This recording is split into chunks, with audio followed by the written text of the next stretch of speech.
Mi madre quiere apoderarse de la empresa que creé con tanto esfuerzo para dársela a mi hermano consentido que no sirve para nada.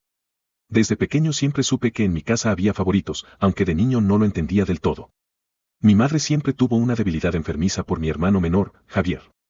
Él podía romper, gritar, mentir, incluso faltar al respeto, y de alguna forma ella encontraba la manera de justificarlo.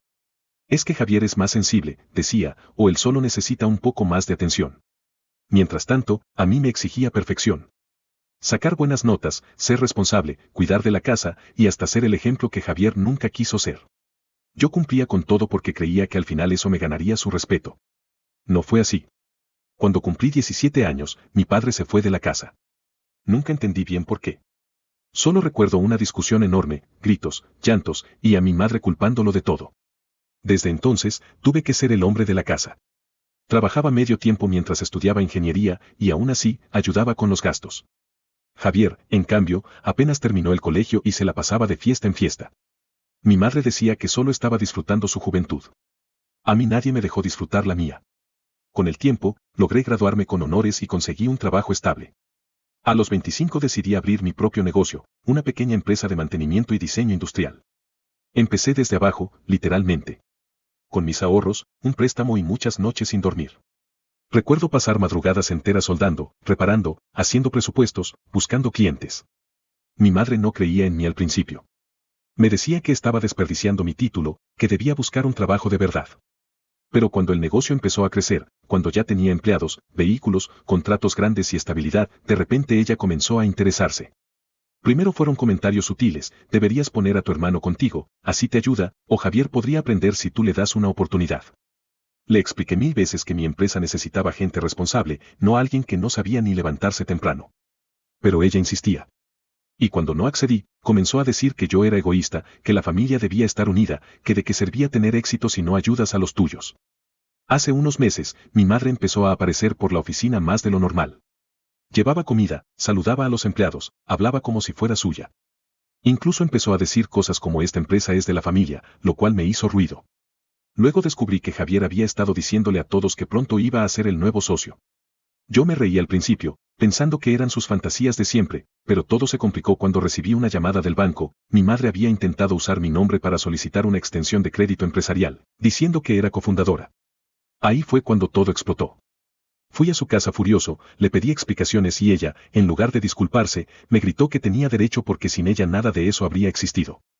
Según ella, si no fuera por su sacrificio criando a un hijo responsable, yo nunca habría llegado a nada. Y que por eso Javier también debía disfrutar los frutos. Me quedé sin palabras. No podía creer que mi propia madre estuviera justificando un intento de robo. Desde entonces, la relación se ha vuelto un campo de guerra. Mi madre ha empezado a manipular a mis tías, a mis primos, diciendo que la traté mal, que la humillé, que me volví arrogante por el dinero. Algunos familiares me dejaron de hablar. Otros me dicen que debería dejar que Javier trabaje conmigo para calmar las aguas. Pero ellos no entienden, Javier no quiere trabajar. Quiere mandar, quiere heredar algo que no construyó. A veces me cuesta dormir pensando en cómo llegamos a esto. Pienso en todas esas noches en que mi madre me decía algún día estaré orgullosa de ti, y ahora la veo planeando cómo arrebatarme todo lo que logré. Lo peor es que no sé hasta dónde está dispuesta a llegar. Después de aquella discusión con mi madre, decidí alejarme un poco. Pasaron unas semanas en las que no la llamé, no la visité, ni respondí sus mensajes. Necesitaba despejarme, pensar con cabeza fría, y enfocarme en mantener mi empresa a flote. Pero el silencio no duró mucho. Un domingo por la tarde, mientras revisaba unos informes en la oficina, mi primo Daniel me llamó con tono nervioso. Me dijo que mi madre había organizado una comida familiar en su casa, y que el tema principal era mi empresa. Al principio pensé que era una exageración, pero decidí ir.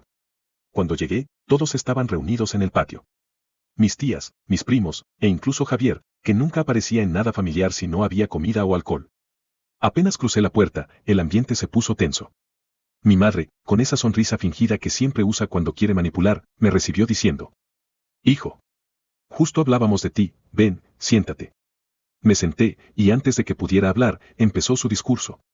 «Todos sabemos que has trabajado duro, y estoy muy orgullosa de ti, pero ya no eres un niño. La familia necesita estabilidad, y sería bueno que tu hermano forme parte oficial de tu empresa. Él tiene ideas frescas, contactos, y puede ayudar». Casi me río. Javier no podía organizar ni su propia vida, mucho menos manejar contratos o clientes. Pero lo peor fue cuando sacó unos papeles de una carpeta. Eran documentos legales. Mi madre había hablado con un abogado amigo de la familia, para preparar una especie de reestructuración familiar donde ella y Javier figurarían como socios por derecho moral. Era tan absurdo que pensé que se trataba de una broma. Pero ella hablaba en serio. Tú sabes, hijo, la empresa lleva nuestro apellido. Es justo que todos tengamos parte. Yo la miré sin decir una palabra durante varios segundos. Luego respiré hondo y respondí. ¿Nuestro apellido? Mamá, esta empresa la fundé yo. Nadie más. Nadie me ayudó con un peso, ni con una idea, ni con un cliente. Cuando yo estaba durmiendo en el taller porque no podía pagar el alquiler, ¿dónde estaban ustedes? Ella bajó la mirada unos segundos, pero luego volvió con ese tono que tanto detesto. Te volviste desagradecido, igual que tu padre. Ahí entendí que no había vuelta atrás. Me levanté, agarré los papeles, los rompí frente a todos y me fui.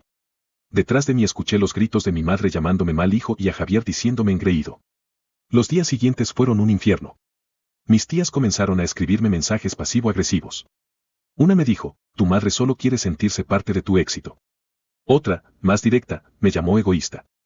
Mi primo Daniel me confesó que mi madre había estado yendo por las casas de la familia, llorando, diciendo que la quería dejar en la calle. Incluso fue a visitar a algunos de mis empleados, les llevó dulces y les dijo que pronto habría cambios en la dirección. Una locura total. Pero lo que realmente me sacó de quicio fue cuando Javier apareció en mi oficina un martes por la mañana. Llegó vestido con un traje ridículo, gafas de sol y perfume caro, diciendo que venía a asumir sus funciones. Mis empleados lo miraban confundidos. Lo llevé a mi oficina, cerré la puerta y le dije que se largara. Pero él empezó a grabarme con su teléfono, provocándome, intentando que perdiera el control. Me dijo que mi madre iba a poner todo en orden y que pronto esto sería de la familia, no solo mío. Después de eso, puse seguridad privada en la entrada y cambié todas las contraseñas de mis cuentas bancarias y de correo. También hablé con un abogado. Descubrí que, legalmente, no podían quitarme nada, pero el daño emocional que estaban haciendo era inmenso. Lo más triste de todo es que, a pesar de lo que pasa, sigo queriendo a mi madre. Hay noches en las que me cuesta dormir y me acuerdo de ella cuando era niño, cuando me cuidaba con ternura y me decía que soñara en grande. No sé en qué momento cambió. No sé si fue el dinero, el orgullo o el miedo a quedar relegada. Pero ahora la veo como una extraña. La familia está dividida. Unos me apoyan, otros me odian. Mi tía Rosa, la mayor, me llamó hace poco y me dijo algo que me dejó helado. Ten cuidado, hijo. Tu madre está hablando con un abogado. Dice que tú le debes algo, y que si no lo reconoces, lo hará por las malas. Desde entonces, no he tenido paz. Cada vez que suena el teléfono y veo su nombre, siento una mezcla de rabia y tristeza. No sé qué es lo que planea, pero algo me dice que esto no ha terminado. Pasaron unas semanas después de aquella reunión familiar y todo parecía haberse calmado, al menos en apariencia. Pero yo sabía que el silencio, cuando se trata de mi madre, nunca era buena señal. Ella no es de las que se rinden fácilmente. Lo había visto toda mi vida, si algo se le metía en la cabeza, haría lo que fuera para conseguirlo, sin importar a quién arrastrara en el camino. Y esta vez, su obsesión era mi empresa. Una mañana recibí una notificación judicial. Era una demanda formal. Mi madre me estaba acusando de malversación de bienes familiares. Al principio creí que debía tratarse de un error, pero al leer los documentos, me di cuenta de que todo estaba cuidadosamente elaborado. En su versión de la historia, ella afirmaba que mi empresa se había fundado con dinero que pertenecía al hogar y que por tanto tenía derecho a una parte. Incluso había presentado facturas antiguas de cuando yo vivía con ella, cosas absurdas como recibos de electricidad, agua y comida, diciendo que gracias a su apoyo económico yo había podido comenzar el negocio. Y lo peor de todo, mi hermano Javier aparecía como su testigo principal. Sentí una mezcla de indignación y tristeza. No podía creer que mi propia madre estuviera dispuesta a arrastrarme a un tribunal por una mentira. Me costó contenerme, pero sabía que no podía perder la cabeza. Mi abogado me recomendó mantenerme en silencio y dejar que la ley siguiera su curso. Sin embargo, lo que más me dolía no era el pleito legal, sino el desprestigio que ella estaba causando. Mi madre había empezado a hablar mal de mí con todos los vecinos, con amigos de la familia, incluso con algunos clientes. Decía que yo le robé la idea a ella, que siempre fue la mente detrás del negocio. Escuchar eso me revolvía el estómago. Mientras tanto, Javier se paseaba por la ciudad como si ya fuera dueño de todo. Publicaba fotos en redes sociales frente a mis vehículos de la empresa, diciendo que el legado familiar estaba creciendo. Un día incluso llevó a un grupo de amigos al taller y se hizo una sesión de fotos como si fuera el jefe. Mis empleados me lo contaron después, avergonzados, porque él había llegado con una actitud de superioridad insoportable, diciéndoles que pronto habría cambios de mando. En ese momento decidí ponerle un alto definitivo. Fui a la casa de mi madre. La encontré en la sala, viendo televisión, como si nada pasara. Le pregunté por qué estaba haciendo todo esto, y ella, sin mirarme siquiera, me dijo con una tranquilidad escalofriante. Porque no pienso dejar que destruyas a tu hermano. Él merece lo mismo que tú. Le respondí que Javier no merecía nada porque nunca se había ganado nada, que todo lo que tenía era fruto de su irresponsabilidad y de su manipulación. Pero ella, con una mirada fría, me dijo algo que me dejó helado.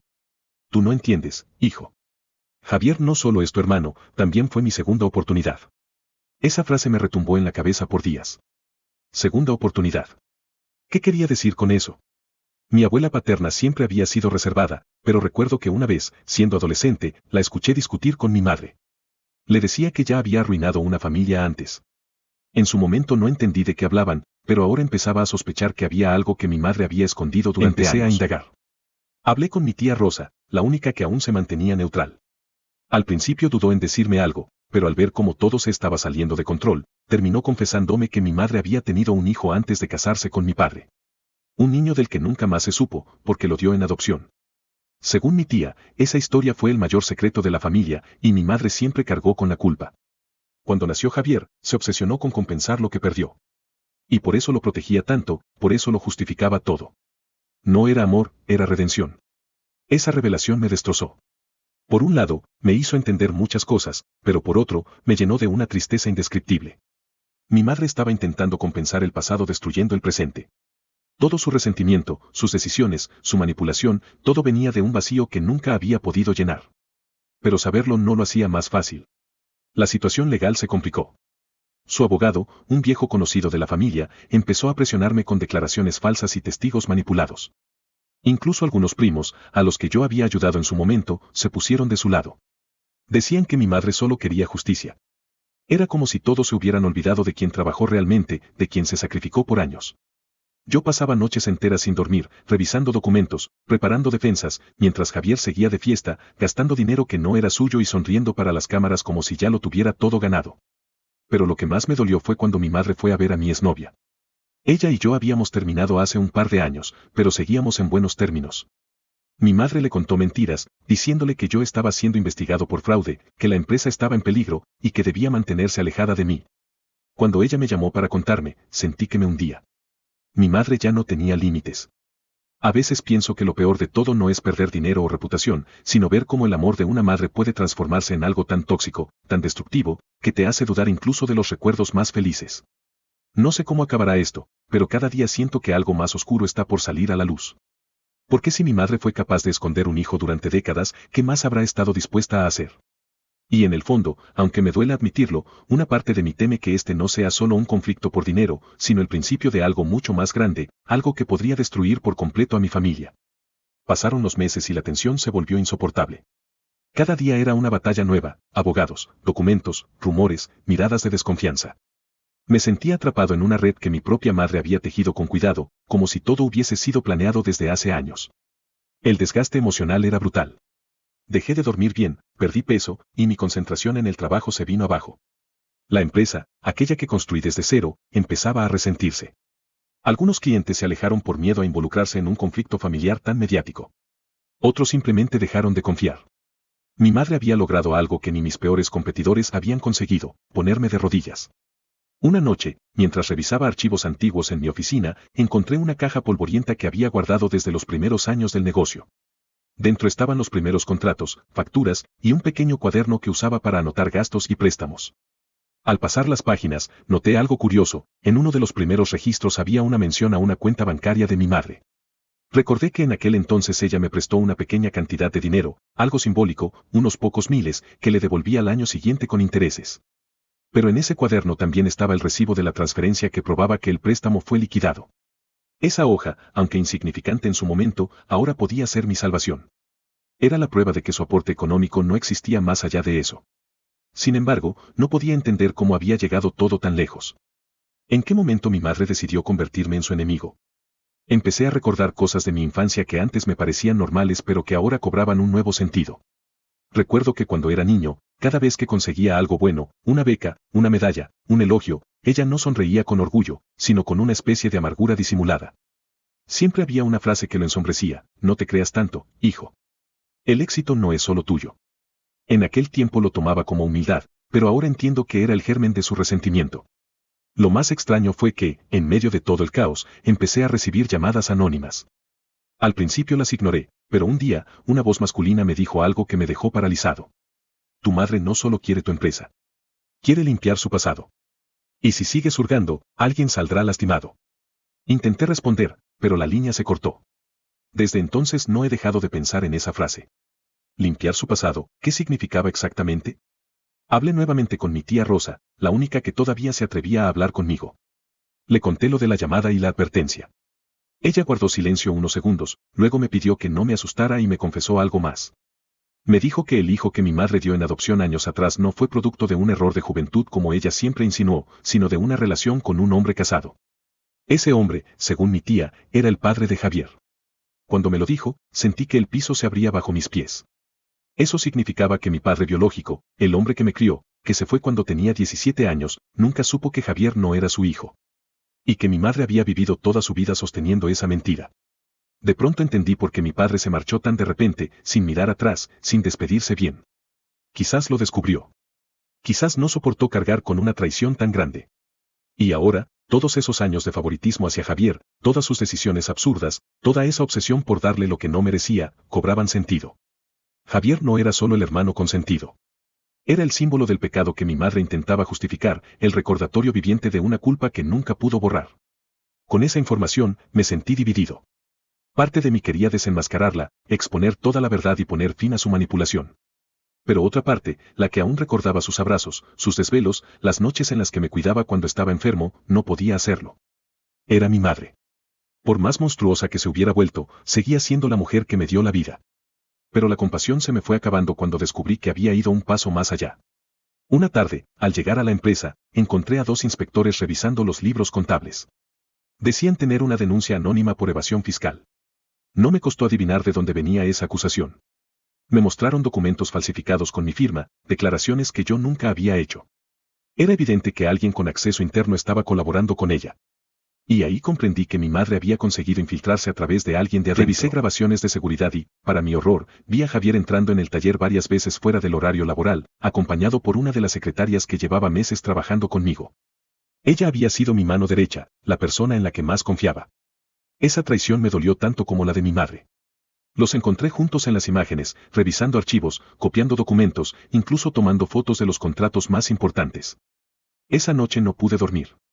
Pasé horas sentado frente al escritorio, con las luces apagadas, mirando el logo de la empresa grabado en la pared. Ese logo que diseñé a mano cuando no tenía ni dinero para pagar un diseñador. Pensé en todo lo que había sacrificado, mi juventud, mis amistades, mis relaciones. Todo por levantar algo que ahora mi propia familia intentaba destruir. Y en ese momento lo decidí. Ya no iba a seguir defendiéndome. Iba a contraatacar. Pero antes de hacerlo, necesitaba saber una última cosa, si lo que me contó mi tía era completamente cierto.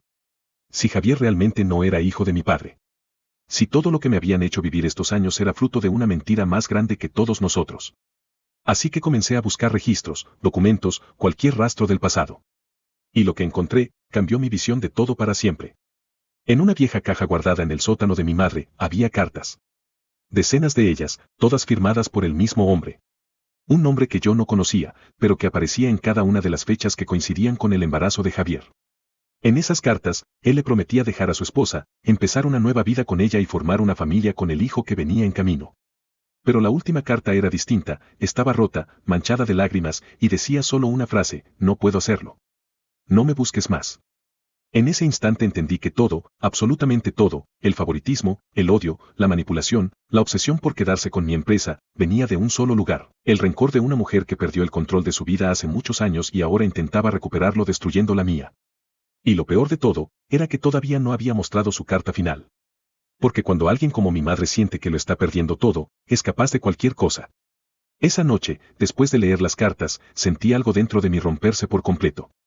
No era solo rabia ni decepción, era una mezcla de tristeza, impotencia y una claridad brutal que me atravesó como un cuchillo. Por primera vez, vi a mi madre tal cual era, una mujer que había construido su vida sobre mentiras y que ahora se hundía arrastrando a todos los que estaban a su alrededor. Me quedé despierto hasta el amanecer, mirando las cartas una y otra vez, tratando de entender si en algún momento de todo ese caos hubo amor verdadero o solo manipulación disfrazada de cariño.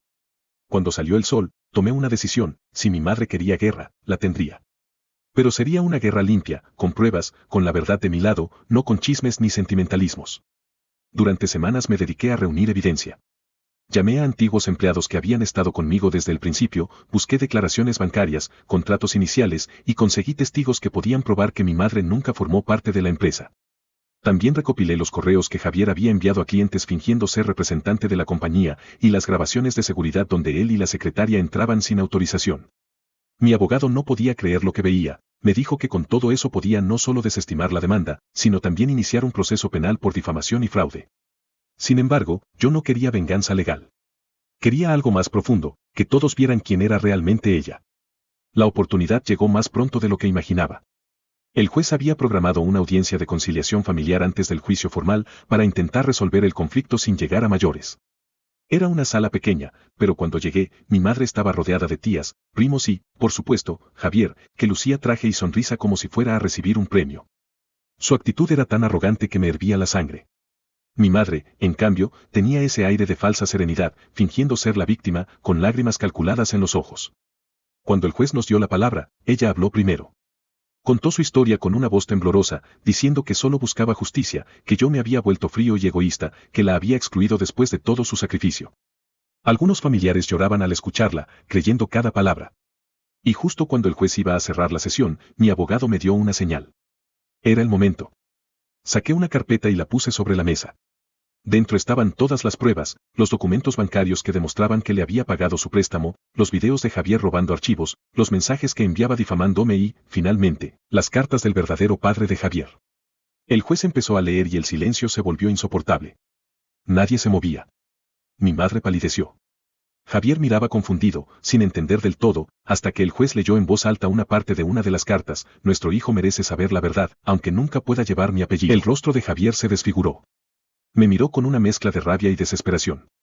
Se levantó gritando, señalándome como si yo fuera el culpable de todo, pero lo que más me dolió fue escuchar a mi madre, entre sollozos falsos, decir: eso no tenía que salir a la luz, no tenías derecho. La miré directo a los ojos y le respondí con una calma que me sorprendió incluso a mí. No tenía derecho a destruir mi vida tampoco, mamá. Solo estoy devolviendo la verdad al lugar donde pertenece. La sala se llenó de murmullos. Mis tías, que tanto la habían defendido, se quedaron mudas. Javier salió del lugar empujando sillas, furioso, gritando que nadie lo humillaría así. Mi madre, en cambio, se quedó sentada, inmóvil, como si todo su mundo se hubiera derrumbado en ese instante. Era como ver a una estatua agrietarse. Su mirada estaba vacía. Por primera vez no dijo nada, y esa ausencia de palabras fue más fuerte que cualquier grito. Después de ese día, la demanda fue retirada. El juez desestimó todo por falta de fundamento y, de hecho, dejó abierta una investigación por falsificación de documentos. Yo no seguí el caso. No quise verla tras las rejas ni arruinar su vida por completo. Pero la distancia se volvió inevitable. Los familiares que antes me daban la espalda ahora me buscaban para disculparse, pero yo ya no sentía nada. Era como si todo el amor y la conexión que alguna vez tuve con ellos se hubiera borrado para siempre. Javier desapareció durante semanas. Nadie sabía de él. Luego supe, por conocidos, que se había mudado a otra ciudad y estaba intentando comenzar su propio negocio, usando dinero que probablemente sacó de mi madre. Ella, por su parte, se encerró en casa. Dejó de aparecer en reuniones, dejó de hablar con casi todos, y se convirtió en una sombra de sí misma. A veces pienso que esa soledad es su castigo más grande.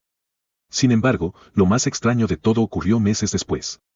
Un día recibí un sobre sin remitente. Dentro había una sola hoja escrita con su letra. No busques redención en el éxito, hijo. A veces el amor duele porque nace de la culpa. No sabes todo lo que tuve que perder para darte una vida, y aunque me odies, sigues siendo mi mayor logro. Leí esas líneas muchas veces. Y aunque quería sentir rabia, lo único que sentí fue tristeza. Porque entendí que, detrás de todo, mi madre nunca supo amar sin controlar, nunca supo dar sin esperar algo a cambio. Y esa fue su condena. Desde entonces, sigo con mi empresa, más fuerte, más estable, pero con una cicatriz que no se ve. A veces paso frente a su casa y la veo por la ventana, envejecida, más pequeña, como si la vida se le hubiera escapado. No toco el timbre, no entro. Solo me quedo unos segundos mirándola, recordando que esa mujer, que ahora parece tan frágil, fue capaz de hacerme dudar incluso de quién era yo. Y aunque todos me dicen que debería perdonarla, que el tiempo cura todo, en el fondo sé que algunas heridas no se cierran, solo aprendes a vivir con ellas, como quien aprende a caminar con una piedra en el zapato, recordando cada paso que le costó mantener en pie lo que los demás intentaron destruir. Han pasado 7 años desde aquella guerra silenciosa que casi me destruye por dentro. 7 años en los que reconstruí no solo mi empresa, sino también mi vida. Hoy todo es diferente, la compañía se ha expandido, tenemos sedes en otras ciudades, más empleados, más contratos. Podría decirse que logré lo que siempre soñé, pero a veces me descubro mirando por la ventana de mi oficina, con una sensación de vacío que no sé explicar. El éxito perdió brillo desde que entendí cuánto cuesta cuando se gana peleando contra tu propia sangre. Mi madre vive sola. No volvió a hablarme después de aquella carta. Me enteré por mi tía Rosa que empezó a perder la memoria hace un tiempo. Alzheimer, dijeron los médicos. Cuando supe eso, me quedé en silencio largo rato, sin saber si sentir compasión o simplemente resignación. Dicen que pasa los días sentada en el balcón, mirando la calle, preguntando por su hijo mayor, pero sin recordar mi nombre. A veces imagino que su mente borra y reescribe los recuerdos, dejando solo los que le permiten seguir respirando. Quizás en su cabeza aún soy aquel niño que prometía hacerla sentir orgullosa. Quizás en su mundo, Javier sigue siendo el hermano perfecto, sin rencores, sin mentiras. De Javier no supe nada por años. Hasta hace poco. Un día cualquiera, mi secretaria me avisó que un hombre estaba en recepción, pidiendo hablar conmigo. Cuando salí, lo vi, más envejecido, demacrado, pero con los mismos ojos vacíos. Traía un sobre en la mano y una expresión que no había visto antes, no era soberbia ni enojo, era cansancio. Me pidió 5 minutos. Acepté, aunque no sabía si era curiosidad o un extraño deseo de cerrar el círculo. Nos sentamos frente a frente en mi oficina, como dos desconocidos que comparten un pasado que ninguno quiere recordar. Estuvimos callados un buen rato hasta que él habló. Mamá ya no está bien, me dijo. No me reconoce, a veces me llama por tu nombre. Y, antes de olvidar todo, me pidió que te trajera esto. Dejó el sobre el escritorio y bajó la mirada. Lo abrí con cuidado. Dentro había un cuaderno viejo, de tapas duras, con su letra temblorosa. Era un diario. Lo empecé a leer esa misma noche, y cada página era como un golpe. Ahí estaba todo, sus pensamientos desde que se casó con mi padre, las culpas, el miedo, las mentiras que tuvo que sostener, el secreto de Javier, su arrepentimiento por el hijo que entregó, su odio hacia sí misma por haber amado al hombre equivocado. En una de las últimas páginas escribió algo que me hizo detenerme por varios minutos. Cuando miro a mi hijo mayor, veo en él todo lo que quise ser. Pero también veo lo que me recuerda mi fracaso. Por eso a veces no lo soporto. No porque no lo ame, sino porque su fuerza me muestra lo débil que soy. No pude seguir leyendo. Cerré el cuaderno y lo apreté contra el pecho. Sentí un nudo en la garganta, y por primera vez en muchos años, lloré. Lloré por todo, por ella, por mí, por el tiempo perdido, por la familia que nunca supimos ser. Días después fui a verla. No le dije a nadie. Llegué a su casa en silencio, toqué el timbre y la enfermera me abrió. Mi madre estaba en el jardín, en una mecedora, mirando al vacío. Tenía el cabello completamente blanco, las manos frágiles, la mirada perdida. Me acerqué despacio. Cuando me vio, sonrió, pero no me reconoció. Me dijo con voz dulce. ¿Eres el hijo del señor que tenía la empresa? Él siempre fue un buen muchacho. Asentí sin decir nada. Me arrodillé junto a ella y le tomé la mano. La piel era delgada, casi transparente. Estuvimos así un rato, en silencio. Y aunque sabía que ya no estaba realmente ahí, una parte de mí sintió que ese momento, silencioso y frágil, valía más que todas las palabras que nunca dijimos. Antes de irme, le dejé el cuaderno sobre la mesa y le susurré al oído. Ya no tienes que luchar, mamá. Yo ya entendí todo. Salí del jardín con una paz extraña, una sensación de cierre. Cuando me detuve en la acera y miré atrás, ella aún estaba ahí, meciéndose despacio, sonriendo sin saber a quién. Esa imagen se quedó grabada en mí. Hoy, cada vez que entro a la empresa y veo el logo grabado en la pared, pienso en todo lo que costó llegar hasta aquí. Y aunque la historia de mi familia está manchada por la traición, también me enseñó algo, que el amor y el dolor, a veces, son la misma cosa, solo que mostrados desde lados distintos del alma. No sé si algún día podré perdonarla por completo. Pero cada vez que veo su sombra en mis recuerdos, ya no siento rabia. Solo un cansancio tranquilo, como si por fin entendiera que, al final, todos somos el resultado de las heridas que no supimos sanar. Y mientras miro el horizonte desde la ventana de mi oficina, pienso que quizás la verdadera herencia que me dejó no fue la culpa ni la empresa, sino la lección más dura de todas, que incluso las raíces más dañadas pueden dar fruto si decides dejar de odiar lo que las hizo crecer.